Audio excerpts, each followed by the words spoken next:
से बचो, इनके झूठे प्रचार से बचो। देश की और दुनिया की सबसे झूठी पार्टी अगर कोई है तो भारतीय जनता पार्टी। 6 महीने चुनाव के सिर्फ रह गए हैं, हिंदुत्व का ऐसा मुद्दा बीजेपी लेके आएगी, बाकी सब पार्टियों के मुद्दे। आरएसएस प्रमुख मोहन भागवत ने भी बयान दिया है बम्बई में। अरे सुनिए, आप भी हिंदू, हम भी हिंदू, ये जितने आए हैं अभी घर में अगरबत्ती जला के आए होंगे, हम तो जला के आए। भाजपा ही कहीं अगरबत्ती नहीं जलाते, ये केवल नफरत फैलाते हैं। सर आखिरी सवाल, शिवपाल जी अक्सर कहते हैं कि मैं अखिलेश जी से समय मांगता हूं, समय नहीं मिलता है और हम तो उनके साथ आना चाहते हैं, आप इस पर क्या कहेंगे? देखिए, मैं कई बार सफाई दे चुका हूँ, कई बार इस पर बात रख चुका हूँ। उनका छोटा दल है, उनका भी एक दल है, उस दल के लिए समाजवादी पार्टी सीट छोड़ेगी, उनका पूरा सम्मान होगा। बात इस क्षेत्र के विकास के लिए समाजवादी पार्टी ने लगातार कोशिश की है। सैनिक स्कूल अगर कहीं बनना था, समाजवादी सरकार में सैनिक स्कूल बना है। यहाँ का अस्पताल मैनपुरी का बेहतर हुआ है। मैनपुरी के विकास में चाहे बिजली को ठीक करने का इंतज़ाम हो, सब स्टेशन बनाने का इंतज़ाम हो, तो मैनपुरी का समाजवादी सरकार में हुआ है। ये चौड़ी चौड़ी 4 लेन सड़कें बनी, बड़े पैमाने पर लैपटॉप बटे, बड़े पैमाने पर बच्चियों को विद्याधन मिला, समाजवादी पेंशन से भी गरीब महिलाओं की मदद की गई। इस तरह लगातार विकास के कार्य किए गए।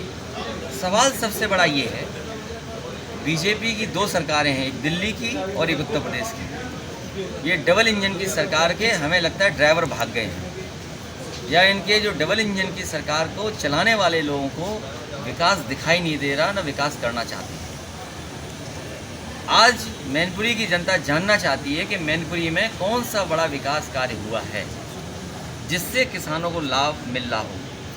एक बहुत बड़ी मंडी बन रही थी एक्सप्रेसवे के किनारे जिला मैनपुरी में, गरहेल विधानसभा में।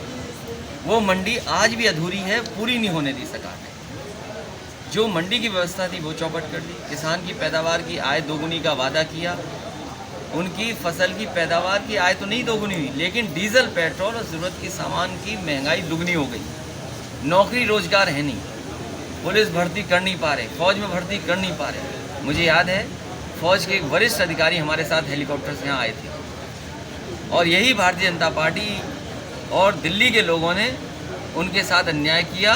नहीं तो आज यहाँ पर लगातार पुलिस की भर्ती हो रही थी। ये मच्छर खा जा रहा है कि डेंगू ना हो जाए। हाँ, तो ये लगातार फौज की भी भर्ती होती, कहाँ हो रही फौज की भर्ती बताइए? सबसे ज़्यादा जवान ही आसपास के लोग हैं। तो ये जो बीजेपी के लोग और बीजेपी के अलायंस लोग, बीजेपी पॉलिटिकल आउटफिट है आरएसएस की। जैसे प्रकोष्ठ होता है, आरएसएस का प्रकोष्ठ है बीजेपी, इसलिए उस पर ध्यान नहीं देना है। असली मुद्दे हैं विकास के, असली मुद्दे हैं बेरोजगारी के, असली मुद्दे हैं रोजगार के। आप बताइए, राष्ट्रीय संपत्ति बेची जा रही है जी। जो राष्ट्र को कहते हैं कि राष्ट्र सर्वोपरि है, हमारा राष्ट्र सबसे ऊपर है। जो लोग ये दावा करते थे झूठा, आज तो उनकी पोल खुल गई।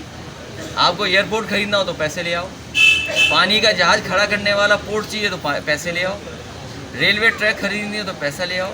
रेलवे की सब ज़मीन बेच दी, बड़ी बड़ी कंपनियां बेच दी, टेलीफोन की कंपनियां बेच दी, लाइन बेच दी, ट्रांसमिशन लाइन बेच रहे हैं, और आने वाले समय में सब स्टेशन बिक जाएगा, तुम्हारी गली मोहल्ले के तार बिक जाएंगे, और बाद में बिल आपको ज़्यादा देना पड़ेगा। अभी बीजेपी सरकार सर ये रामायण सम्मान, ये जो सम्मेलन कर रहे हैं ये सब झूठे सम्मेलन हैं। असली मुद्दों के सम्मेलन नहीं करेंगे। ये बताएं कि इनके संकल्प पत्र का कौन सा काम पूरा हो गया। जब इनका भारतीय जनता पार्टी का संकल्प पत्र उठाएंगे तो पहले पन्ने पे लिखा है कि किसानों की आय दोगुनी करेंगे, और दूसरे पन्ने पे लिखा है कि उत्तर प्रदेश में डेयरी को लेकर के नई योजना बनाएंगे जिससे डेयरी को बढ़ावा दे सकें और ग्रामीण और गांव की अर्थव्यवस्था को बेहतर कर सकें। ये दोनों पन्ने फाड़ दिए हैं। भारतीय जनता पार्टी ने अपना संकल्प पत्र कूड़ेदान में फेंक दिया, इसलिए चुनाव से पहले अलग अलग मुद्दे उठा रहे हैं।